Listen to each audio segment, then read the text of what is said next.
CPIM রাজনৈতিক দল হিসেবে আমরা যাদেরকে বহিষ্কার করেছি বা আমরা যাদেরকে ছেঁটে ফেলেছি বিভিন্ন রকম কারণে, বিভিন্ন বিষয়তে, বিভিন্ন কারণে, তৃণমূল তাদেরকেই মাথায় করে তুলে নিয়ে আবার নেতা বানিয়ে, যার বিরুদ্ধে ধর্ষণের অভিযোগ, সেই অভিযোগের পরিপ্রেক্ষিতে রাজ্য পুলিশ তদন্ত করছে, সেই ঋতব্রত ব্যানার্জিকেই রাজ্যসভায় পাঠিয়ে আসলে তৃণমূল কংগ্রেস বুঝিয়ে দিল যে তৃণমূল কংগ্রেসটা আসলে ওয়াশিং মেশিন। গোটা সংসদীয় ব্যবস্থার, সংসদীয় গণতন্ত্রের মূল্যবোধের অবক্ষয় এবং ওয়াশিং মেশিন রাজনীতির সবচাইতে বড় উদাহরণ এই মুহূর্তে ঋতব্রত ব্যানার্জি এবং অজিত পাওয়ার তৃণমূল কংগ্রেস এবং দাদা, বাম দ্বারা বিতাড়িত নেতা ঋতব্রত বন্দ্যোপাধ্যায়কে এবার রাজ্যসভার প্রার্থী হিসেবে আবার মনোনীত করলেন মাননীয় মুখ্যমন্ত্রী মমতা বন্দ্যোপাধ্যায়। কি বলবেন সে বিষয়ে?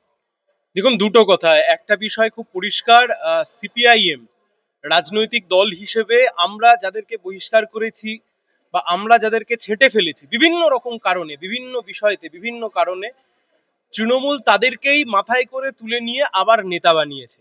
কিন্তু বিষয়টা শুধুমাত্র ঋতব্রত ব্যানার্জির একার ক্ষেত্রে দেখলে উচিত হবে না। ঋতব্রত ব্যানার্জি এবং অজিত পাওয়ার এই দুজন ব্যক্তি হচ্ছে সুন্দর ওয়াশিং মেশিনে করে ধুয়ে অন্য দলে গিয়ে একদম সুন্দর, একদম মানে ওনার যত যা দোষ টোষ যা ছিল সবকিছু সাতগুণ মাফ হয়ে গেছে। পশ্চিমবাংলায় ঋতব্রত ব্যানার্জির বিরুদ্ধে অভিযোগ ছিল ধর্ষণের। এই ধর্ষণের মামলা তদন্ত করছিল সিআইডি। এই রাজ্যে সিআইডি, মমতা ব্যানার্জির পুলিশ এবং তার নেতৃত্বাধীন সিআইডি, তারা এই গোটা বিষয়ের তদন্ত করছিল।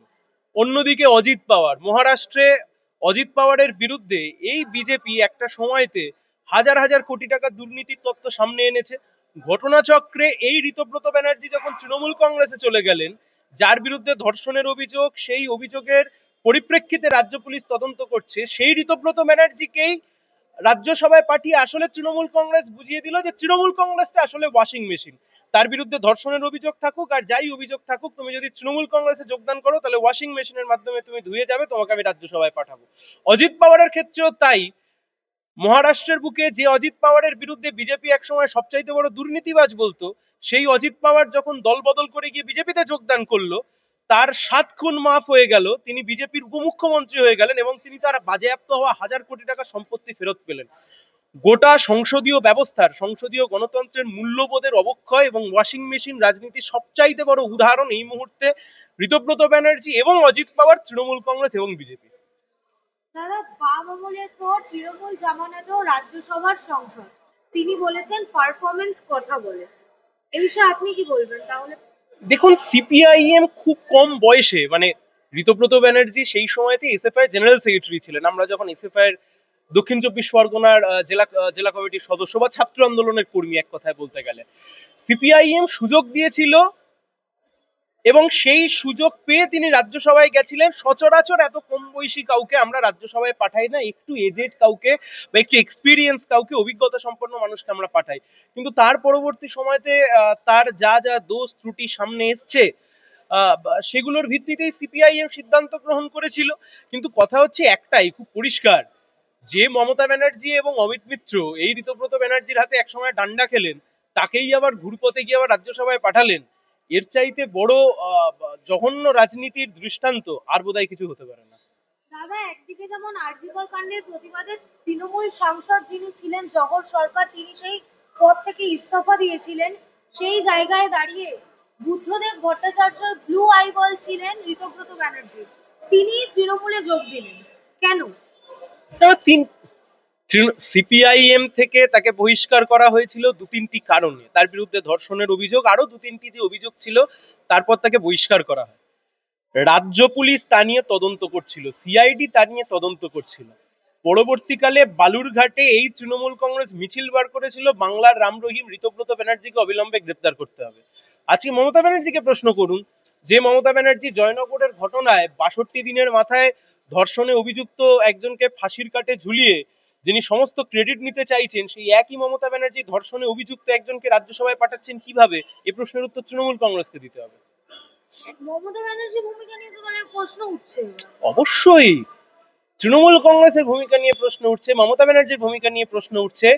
যে ধর্ষণের বিরুদ্ধে যে তৃণমূল কংগ্রেস বা রাজ্যের মাননীয় মুখ্যমন্ত্রী অথবা রাজ্যের মহিলা মুখ্যমন্ত্রী যিনি বলছেন আমি ধর্ষণের বিরুদ্ধে একদম স্ট্রিক্ট, সেই একই মুখ্যমন্ত্রী কিভাবে যিনি ধর্ষণ কেসে অভিযুক্ত তাকে রাজ্যসভায় পাঠান? এই প্রশ্নের উত্তর তো তৃণমূল কংগ্রেসকে দিতে হবে। দাদা, ইডি এবং ইডির প্রাথমিক মামলার নয়া চার্জশিটে অভিষেক ব্যানার্জির সংস্থা লিপসন বাউন্সের নাম। কি হবে তাতে, এটাই তো আমরা জিজ্ঞাসা করছি। এই ইডি খেলা, সিবিআই খেলা তো অনেক হলো। কালীঘাটের কাকু চেঁচিয়ে বলেছিল বিশ্বের কোনো শক্তি নেই যা আমার বস ভাইপোকে ধরতে পারবে। সেই কালীঘাটের কাকু তিনিও জামিন পেয়ে বেরিয়ে চলে এসেছেন। শিক্ষক নিয়োগ দুর্নীতির মামলায় যারা যারা গ্রেপ্তার হয়েছিলেন সবাই প্রায় জামিন পেয়ে গেছেন, কেবলমাত্র আর জেল খাটছে এই মুহূর্তে পার্থ চট্টোপাধ্যায়। কালীঘাটের কাকুও জামিন পেয়ে গেছেন। তাই আমরা বলছি, দুঃখের হলেও সত্যি, বিজেপির এই সময়তে যখন কেন্দ্রীয় সরকারে আছে, যারা প্রতিশ্রুতি দিয়েছিল সারদা, রোজভ্যালি বা বিভিন্ন চিটফান্ড অথবা শিক্ষক নিয়োগ দুর্নীতির মামলায় সব কিছুকে একটা তদন্ত করে দোষীদের বিরুদ্ধে কঠোর শাস্তি দেবে, আজকে দিনের আলোর মতো পরিষ্কার আসলে তদন্তের নামে ছেলে খেলামি চলেছে। কিছু লোক বিজেপিতে যোগদান করেছে, কিছু লোক জেলে গেছে, জামিনে বেরিয়ে এসছে, মামলা ধামাচাপা পড়ে গেছে। তাহলে কি বিজেপি আর তৃণমূলের সেটিং? ঘটনা তো তাই বলছে। বোঝাপড়া আছে, এ নিয়ে কোনো সন্দেহ নেই, বোঝাপড়া আছে। দিল্লিতে মোদি, রাজ্যে দিদি। দাদা বলছি, ঝাড়খণ্ডের মুখ্যমন্ত্রী হেমন্ত সোরেন বলুন বা দিল্লির মুখ্যমন্ত্রী অরবিন্দ কেজরিওয়াল, দুজনেই তো গ্রেপ্তার হয়েছিলেন, তাহলে অভিষেক ব্যানার্জি একমাত্র ব্যতিক্রম কেন? অনেক মামারা তার ভাগ্নেকে ভালোবাসে, মামারা চায় না তার ভাগ্নের কোনো কষ্ট আসুক। দিল্লির মামা চাইনি কালীঘাটের ভাগ্নের কোনো কষ্ট আসুক, তাই জন্য জেলের বাইরে। তথ্য প্রমাণ থাকা সত্ত্বেও জেলের বাইরে। লোকসভা ভোটে কেন্দ্রীয় বাহিনী ভোট করায়, তারপরেও ভোট লুট করে 7.5 লক্ষ ভোটে জিতে যায় অভিষেক ব্যানার্জি। নির্বাচন কমিশন দাঁড়িয়ে দাঁড়িয়ে দেখে, কেন্দ্রীয় বাহিনী দাঁড়িয়ে দাঁড়িয়ে দেখে। গোটাটাই গোপন বোঝাপড়া, এর বাইরে কিছু না। তাহলে কি কালীঘাটের কাকুর জামিন হওয়ায় ভাইপোর কোনো সুবিধা হবে বলে মনে হচ্ছে? ভাইপো কোন অসুবিধাটাই আছে যে ভাইপোর সুবিধা হবে? অভিষেক ব্যানার্জি বিজেপির আমলে কোন অসুবিধায় পড়েছে? কোনো অসুবিধায় পড়েনি, দারুণ সুবিধায় আছে, স্বাচ্ছন্দ্যে আছেন। সারদা নারদা থেকে শুরু করে শিক্ষক দুর্নীতি, সিবিআই তো কোনো মামলারই কোনো সঠিক তদন্ত করতে পারলো বলে মনে হচ্ছে না। করবে কেন? তার কারণ, তদন্তের নাম করে যদি অভিযুক্ত ব্যক্তিদেরকে নিজেদের দলে নেওয়াই মুখ্য কারণ হয়ে গিয়ে থাকে, তা কেন তদন্ত করতে যাবে? তাহলে তো সিবিআই তদন্তের উপরে রীতিমতো প্রশ্নচিহ্ন উঠছে, মানুষের তো ভরসা অবশ্যই, উঠে যাবে। অবশ্যই তো ভরসা তো উঠে যাচ্ছে। এই আদালতে বিভিন্ন সময় বিভিন্ন বিচারপতিরা বলেছেন যে সিবিআই যেভাবে কার্যক্রম চালাচ্ছে মানুষের কোনো ভরসা থাকবে না। আজকে সাধারণ মানুষও কার্যত বলা শুরু করেছে, কোথায় গেল চিটফান্ডের এত হাজার হাজার কোটি টাকা, কোথায় চলে গেল?